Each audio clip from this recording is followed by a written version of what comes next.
Buenos días, tardes o noches, mi querida audiencia. Les habla el detective Tom Marlowe y luego de un tiempo tengo el gusto de presentarles la parte 5 de ¿qué género es más difícil de desarrollar? Tal como en la entrega anterior, no estaré solo. Ariel Scar y Vexes repiten el plato.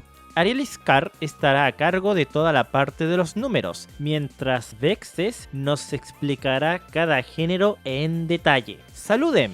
Buenas y buenas tardes. Acá hay Vexes, o sea, yo. Y acá estamos otra vez para hablar y explicar unos cuantos géneros de jueguitos. Buenas a todos, un placer estar acá nuevamente y gracias a Tom por la invitación. Espero que se encuentren muy bien y que ojalá este video sea del agrado de ustedes. Muy bien, dicho esto, y antes de arrancar, vamos a repasar rápidamente la escala de dificultad que usaremos para clasificar cada género. Es la misma de siempre, muy fácil, fácil, intermedio, difícil y, por último, piénsalo 2 veces antes de intentarlo. Ahora, sobre la meta de likes, con que lleguemos a los 100 me doy por más que satisfecho, aunque les adelanto algo, la próxima parte podría tardar en llegar, porque quiero darme un merecido descanso de esta sección. Eso sí, no significa que voy a dejar de hacer videos, eso no se detiene, así que disfruten esta entrega, porque será la última por un buen tiempo. Ahora sí, sin más preámbulos, ¡comencemos! Vamos a empezar hablándoles sobre los videojuegos del género Cozy. Muy bien, Vexes, cuéntanos, ¿qué son exactamente estos juegos? Bueno, para empezar, es un subgénero de la simulación de vida. Este tipo de juegos se caracteriza por ser relajantes y por prácticamente no tener violencia. Ya sabes, ese tipo de juegos que solamente vas para pasar el rato tranquilo, cosas como Animal Crossing, Los Sims, Hello Kitty Island Adventure.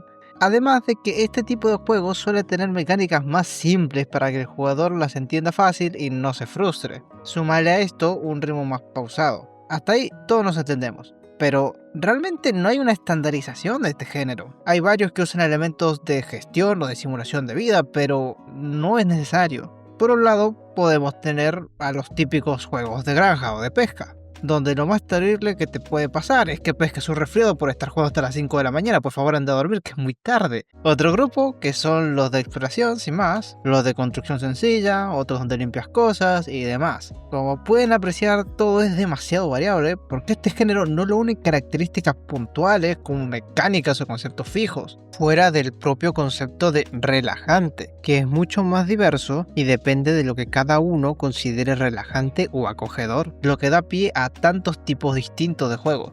Ya sabiendo lo que es el turno de Arielix para que nos hable de números, para ver cómo está el asunto en ese ámbito. Primero que todo, es interesante ver cómo está la competencia en este caso. Hace años este género era prácticamente desconocido, era un mercado casi desierto. Sin embargo, en el último tiempo presentaron un aumento importante, pues salieron casi 800 juegos desde el año pasado hasta ahora. Un aumento considerable sabiendo que antes de 2023 no había ni 200 juegos disponibles, al menos en Steam, claro. Aunque no estén incluidos en el gráfico que solemos analizar, un artículo de la página Practical Media titulado Analizando el éxito de los juegos acogedores en 2025 en Steam nos da la mediana exacta del género Cozy, la cual es de $3.583. Es decir, son ingresos relativamente modestos, nada muy impresionante. Ciertamente es un poco más fácil abrirse paso porque la competencia aún no es mucha en comparación a otros géneros, pero tiene pinta a que la cantidad irá en alza con el tiempo.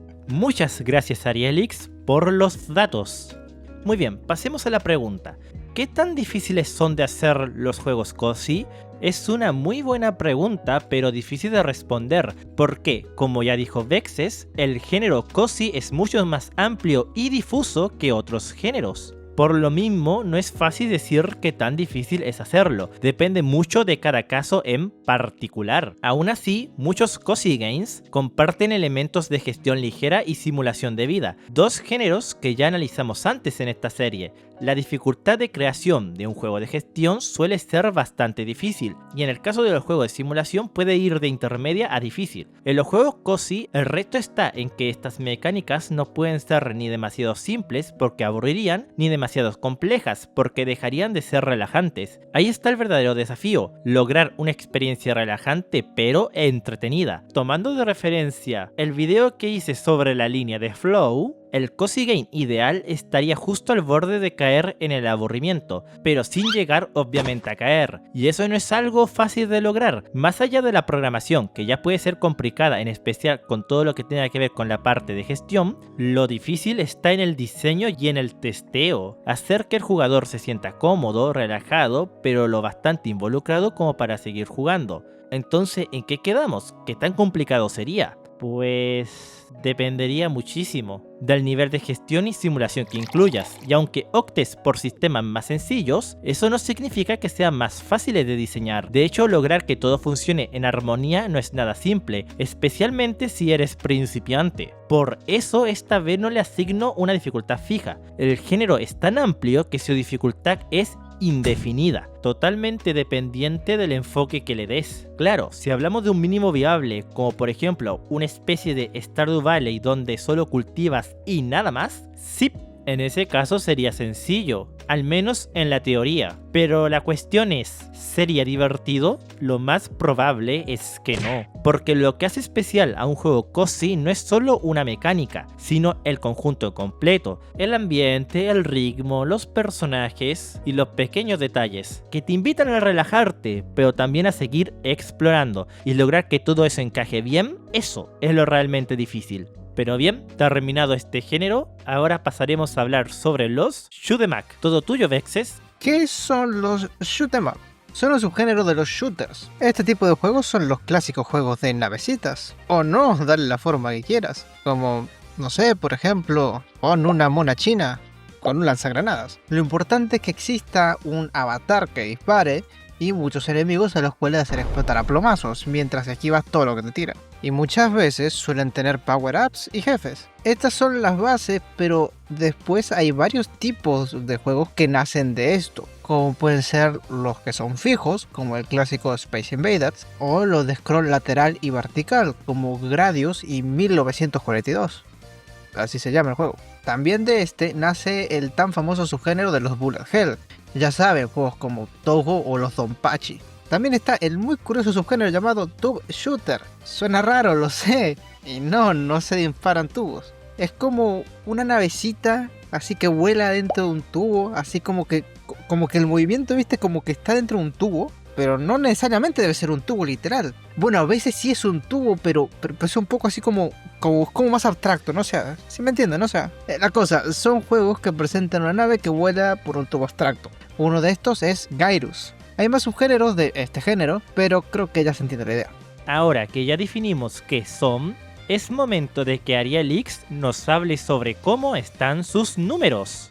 Si vamos a los datos, para analizar el rendimiento financiero de los shoot'em up, la cosa se ve un tanto complicada, a decir verdad. Según la vieja confiable Steam Database, desde 2021 hasta la actualidad se lanzaron prácticamente 600 o 650 juegos en promedio por año, lo cual es un montonazo. Pasando al gráfico de las medianas, detectamos que los shoot'em up se ubican más o menos en una mediana de ingresos de $3.000, un nivel bastante normalucho tirando abajo, a menos que mantenga los costos en lo más mínimo posible y lo esté desarrollando solo. En cualquier otro caso, no es una inversión que tenga grandes resultados realmente.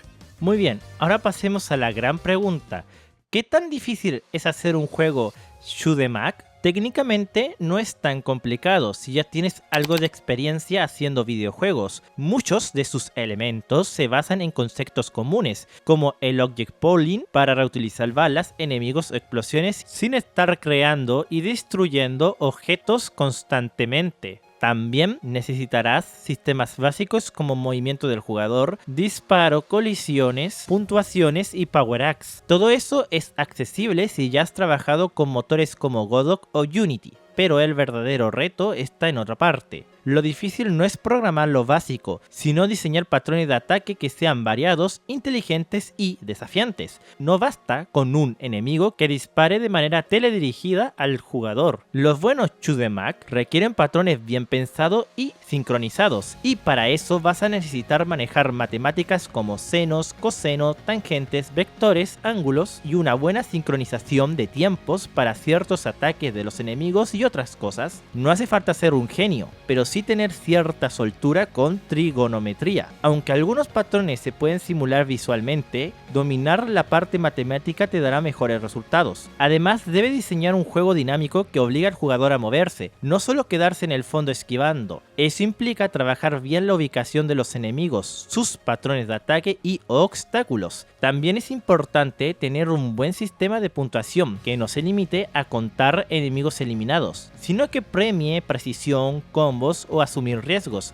agregando profundidad al gameplay. Y como siempre, el testeo es clave. Ajustar patrones, ritmo y dificultad requiere muchas pruebas para que el juego no se vuelva frustrante ni aburrido. En conclusión, un shoot 'em up tiene una dificultad intermedia tirando a difícil. Suele subestimarse porque parece que simplemente es disparar y esquivar, pero diseñarlo bien lleva mucho más trabajo. Claro, si solo haces una nave que dispara y un par de enemigos, sí, ahí sí sería fácil. Pero seamos honestos, nadie quiere jugar algo tan básico. En este caso hablamos de un mínimo viable que realmente se sienta como un juego de verdad, que sea entretenido y algo que valga la pena jugar. Y si alguna vez escuchaste que los videojuegos usan trigonometría, este es uno de los géneros donde más se nota. Si te manejas bien con esa área, ya llevas ventaja. Y sí, es perfectamente posible hacer un shoot 'em up siendo solo una persona. Ahora veremos el último género del video, los juegos de plataformas, así que lo dejo con Vexes. ¿Y qué son los juegos de plataformas? Excelente pregunta. No sé. Nada, es broma. Los juegos de plataformas no son más que juegos con plataformas. Son juegos donde manejas un personaje a través de distintos escenarios, teniendo que saltar, correr, escalar y sortear obstáculos y enemigos para llegar a un objetivo. Suelen tener power-ups, jefes y en ocasiones diversas habilidades, pero se ha hecho de todo dentro de esto. Juegos con más o menos mecánicas en 2D o 3D, con o sin armas, con más o menos puzzles, más rápidos o más lentos, de todo. Es uno de los géneros más conocidos y está intrínsecamente relacionado a los videojuegos en general, casi como si fuera un sinónimo de lo que es un videojuego. Gracias a juegos como Mario y Sonic, aunque claramente hay más juegos que aportaron a esto. Es un viejo conocido y no creo que necesite mucha más explicación. Muchas gracias por la explicación, Vexes. Ahora bien, Ariel Iscar, es tu turno con la parte económica. En lo que refiere a la rentabilidad de los videojuegos de plataformas 2D, pues amigos, lamentablemente este es casi el peor lugar en donde apuntar. No es por tirar mala onda, es sinceridad. Viendo nuestra confiable tablita, la mediana en ingresos de este tipo de videojuegos supera por muy poquito los $1000. Desde 2021 se han publicado en Steam 1000 juegos de plataformas 2D al año como mínimo, y entre 2024 y 2025 ya llevamos acumulados más de 2700 títulos. Y hay casi 2000 anunciados que todavía no salieron. O sea, levantás una piedra y ya tenés como 1000 juegos amontonados ahí mismo. A menos que tu juego lleve en su nombre Super Mario, Sonic, Mega Man, etc. O tengas un marketing de niveles descomunales junto a una pizca de mucha suerte, desgraciadamente los ingresos que se obtienen por un tipo de juego así son realmente bajos. Por lo que si vas a sacar un plataformero con esperanza de ganar dinero, no esperes hacerte la casa con eso. Aunque capaz sí puedas pagar la factura de luz. Pero con lo cara que está la luz, también sería medio difícil. Ahora pasemos a la pregunta final de este video. ¿Qué tan difícil es hacer un juego de plataformas 2D? Hacer un juego de plataformas 2D puede ser muy fácil, sobre todo si solo apuntas a lo más básico. Un personaje que camine, salte sobre plataformas estáticas y con suerte pueda aplastar algún que otro enemigo simple. Por eso hay desarrolladores principiantes que eligen este género como su primer proyecto. Hay cientos o miles de tutoriales disponibles en internet, desde desde los más básicos hasta los más complejos, usando motores como Godot, Unity, GameMaker o Construct. Además, es uno de los géneros más estudiados en cuanto a diseño de niveles, con libros, guías, conferencias y análisis que se remontan a la época de Mario en la NES. Es un excelente punto de partida para aprender diseño, pero todo esto puede hacer que se subestime el género. El verdadero desafío no es hacer un personaje que salte, sino todo lo que viene después. No es lo mismo hacer algo simple como el Mario de la NES que un Sonic de la Genesis, donde las físicas son mucho más complejas, velocidad variable, curvas, rampas, rebotes y más. Y si decides crear tu propio sistema de físicas en vez de usar la que tiene ya el motor por defecto, ya entras en un terreno avanzado. Tendrás que trabajar con vectores, fuerzas, gravedad personalizada, colisiones precisas, hasta un sistema de raycasting avanzado. Ya no basta con copiar y pegar un tutorial, así que el rango de dificultad del género es bastante amplio, desde algo muy simple hasta un reto serio. Un proyecto serio con controles precisos, físicas personalizadas, enemigos variados, puzzles, power-ups y niveles bien diseñados puede llegar a ser intermedio o incluso difícil. Aún así, sigue siendo un género muy amigable para aprender conceptos fundamentales como colisiones, física, diseño de niveles y mecánicas básicas. Ojo, que sea accesible no lo hace menos valioso. Es una buena forma de ganar experiencia y ver resultados rápidos. Por eso, si estás empezando, un plataformero básico es una excelente elección. Aprende lo esencial y, si luego quieres ir más lejos, descubrirás cuánto puedes crear dentro del mismo género o probar otros. En conclusión, la dificultad puede variar mucho según la ambición del proyecto, pero considerando solo lo mínimo viable, se puede definir como un género de dificultad fácil. Y bueno, eso ha sido todo por este video. La verdad es que estos géneros fueron bastante curiosos de analizar. Pero antes de despedirme, les dejo el espacio a Vexes y Arielix para que den sus palabras finales. Bueno, muchas gracias por invitarme. Y a la gente, espero que les haya gustado el video. Les deseo que tengan unas muy buenas tardes. Y nos estamos viendo. Bueno, nuevamente muchas gracias a Tom por la invitación. Como siempre, es un placer para mí pasar por la oficina del detective. Gracias a todos por ver, cuídense mucho y que tengan un excelente día. Ahora sí me despido. Este ha sido el detective Tom Marlowe. Recuerden dejar su like, su bonito comentario, compartir el video y seguirme en mis redes sociales. También pueden revisar la lista de reproducción de esta serie por si se perdieron algún capítulo. Nos vemos el próximo lunes. Adiós chicos y chicas. Bye bye.